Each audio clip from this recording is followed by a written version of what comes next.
This is the hardest fight ever. This is the inside story of the impact COVID-19 is having on all of us.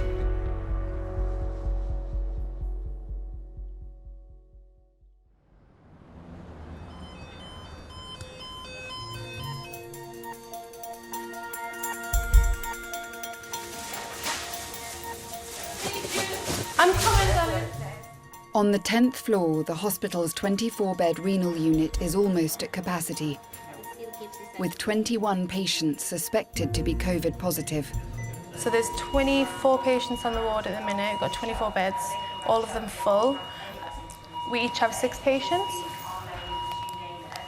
which on a normal day without a pandemic is really difficult. But yeah, you've just got to prioritise best you can. Oh, hello, Mama. It's just me.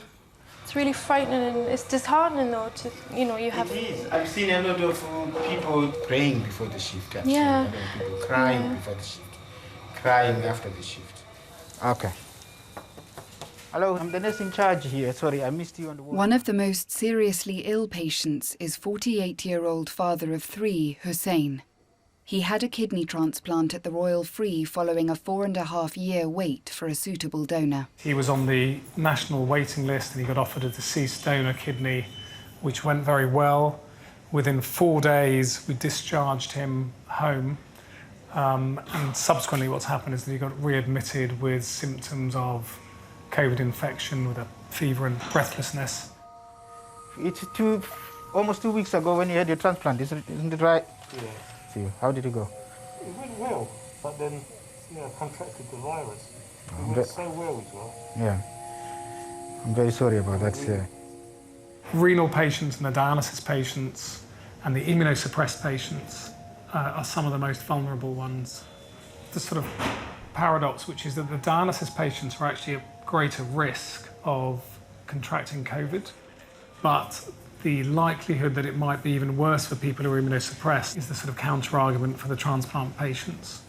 You're not finding it difficult to breathe? I am a little bit. Yeah, I think they're worried you might start to get tired. I don't feel too bad. You don't feel too bad? This is worrying because your oxygen level requirement is quite high. The fact that he's just new to the transplant, we would have loaded him up with a lot of immunosuppressants, make sure that the kidney doesn't reject. But the downside of that is they would become very vulnerable in terms of any infection. Is there anything you need? A cup of tea. Cup of tea. How do you like your tea, sir? Strong with 1 sugar. 1 sugar and some tea. Some patient group of this kind, they become very, very unwell. If you look at him at the moment, he doesn't look very sick, but he is very sick because he can't maintain the oxygen levels that we require to. Okay, sir. I am very worried for him. You can see everybody is worried for him. Is there anything else you need? No, that's it, thank you. Yeah? Hussein was the last person to receive a new kidney before the virus meant the transplant program had to close. Seeing him coming back in with COVID actually reassures me that we did the right thing by stopping the transplant program at that time, because we could have had a lot more people like him now at risk of getting it.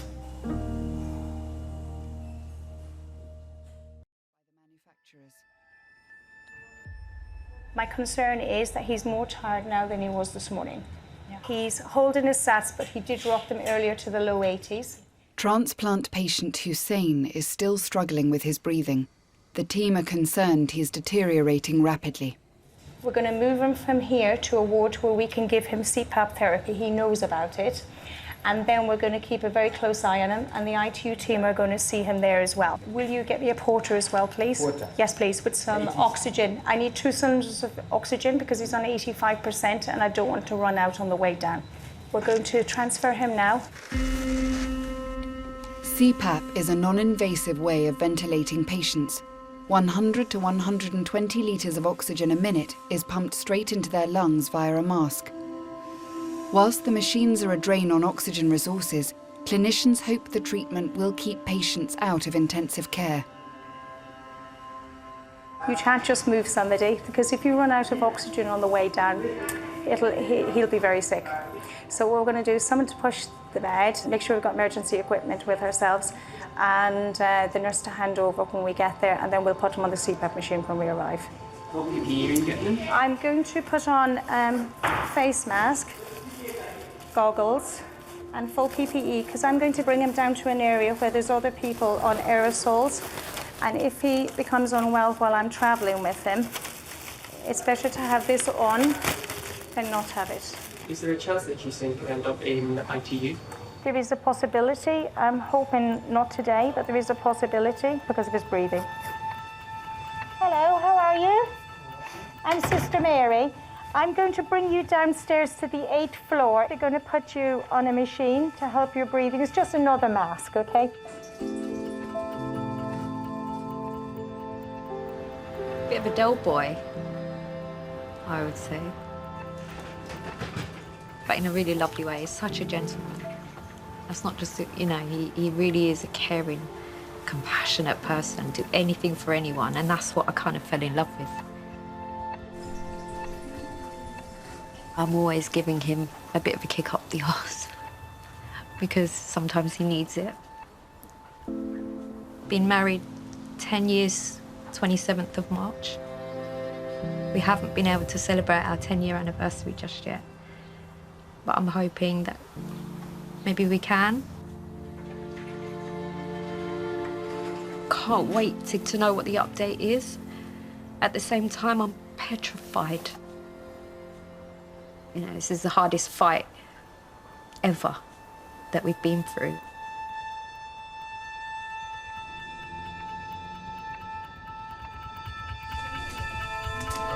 Can I put my mask on? Professor Salama was one of Hussein's transplant team. Let's see if he recognises me.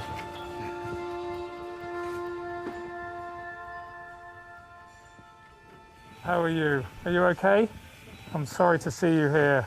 So we're trying to get the balance right between the immunosuppression to keep the kidney working well and the immunosuppression that's putting your lungs at risk from the COVID. We'll get you through this, okay? And we'll just try and balance the drugs that we're giving you so we give you a better chance of getting rid of the infection. He's definitely not out of the woods. He's still needing quite a lot of oxygen and a lot of help supporting his breathing.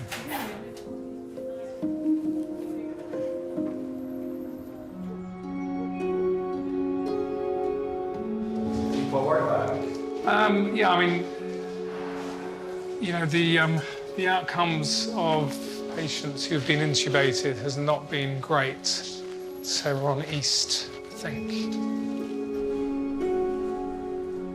Renal patient Hussein's condition worsened overnight. He is now in intensive care on a ventilator. At the time of the transplant, his X-ray looked a little bit like this. Here he is now. So all of this lower zone of lung, middle zone of lung, has now been completely taken over by inflammatory infiltrate due to the virus. Clearly very, very worrying. There are now 64 patients in the Royal Freeze Intensive Care Unit. ICU consultant Dr. Rajalingam is looking after Hussein. So this is a gentleman, Hussein, right? He's day 2 in ITU, isn't it, right? From the infection point of view, we have covered him. Ventilation is an issue. You are not worried about the renal function at the moment? No, renal function is okay. I mean, renal function is more or less where he was before. Right. He's not going to die from his kidney function, but no, he's going to die from his lungs. So when did he have his renal transplant? In March. Yeah. What is the rate? What is his rate? It's only 18. Why don't you go to 20? Yeah. Yeah? So he has been on a 15-litre oxygen for about 3-4 days. So this is our problem with him. So this is issue chest. At the moment, there's nothing to do, but we'll monitor. Okay. Right. The sad thing, though, is that the kidneys are working and it's... Yeah.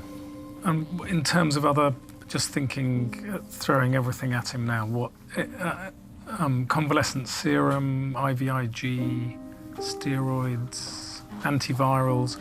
I mean, he wouldn't be suitable for the trial. With Hussein's condition deteriorating, Professor Salama seeks advice from Dr. Bagani.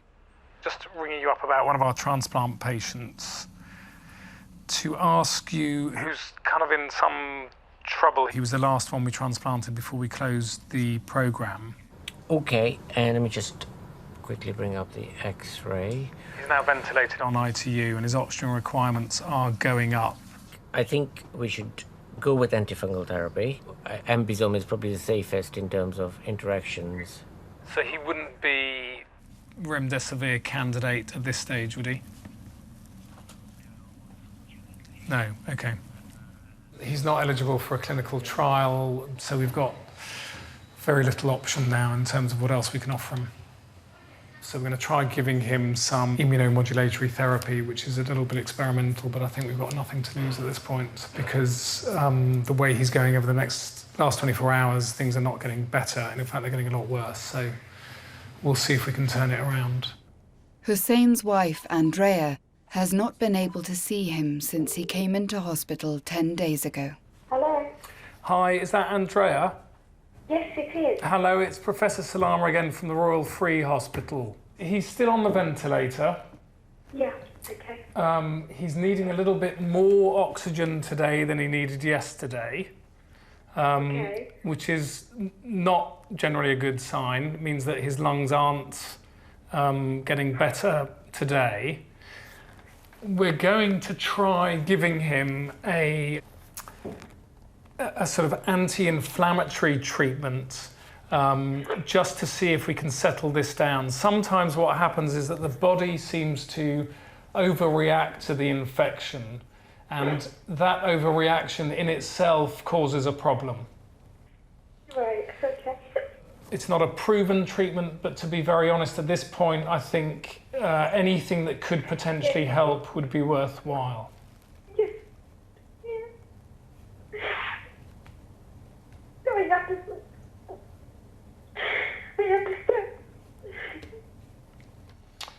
So we'll start today, and we'll see how things go over the next sort of 24 hours or so, and see how he responds to it.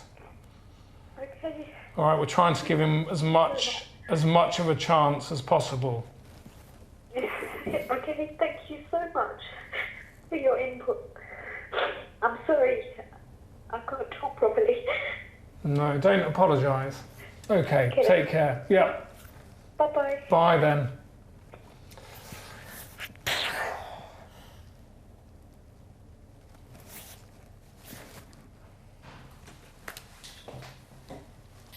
Okay. Not seeing people, very tricky. Obviously, you can hear that she's kind of scared and upset, but How do you feel? I've certainly felt better in the past, but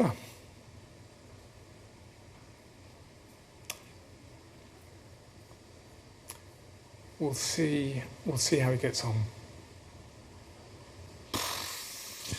Fucking hell.